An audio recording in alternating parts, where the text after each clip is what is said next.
So we left the country of Egypt. We left Hurghada, took a flight to Cairo, which was an hour, had a couple hour layover. Then from Hurghada, we flew to Amman, which is in Jordan, and that's the capital of the country. Um, so the country's size is about the size of Indiana, and they have about 10 to 11 million people, but only 2.5 million are true Jordanians. The rest are refugees because there's such a conflict on all the countries around them.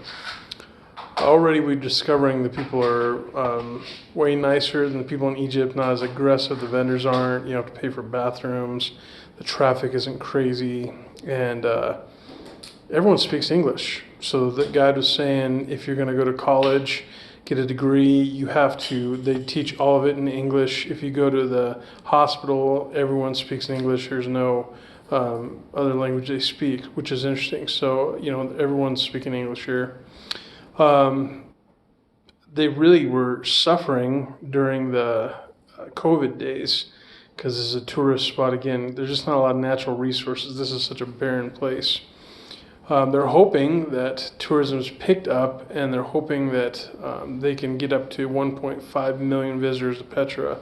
If it goes on track the way they think it is, they might get to that place. But very, very barren land without resources. And so the crazy thing is it was 3 hours from where we landed in Amman to Petra, and the road we took was the main path that the Israelites took leaving Egypt, coming to the Promised Land. So just a lot of things I feel like we're about to see and embark on with this is definitely part of the Holy Land now.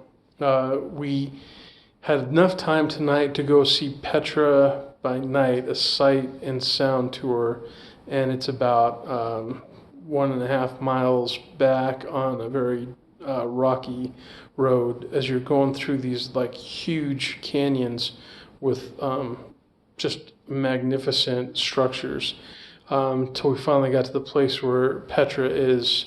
All along the way there was these lanterns that lit the way, and when we got there they had all lit up and guys singing and doing sound shows, and just you can see why this is one of the 7 wonders of the world. So tomorrow we're going to go spend the whole day there trying to figure out what's all going on in Petra.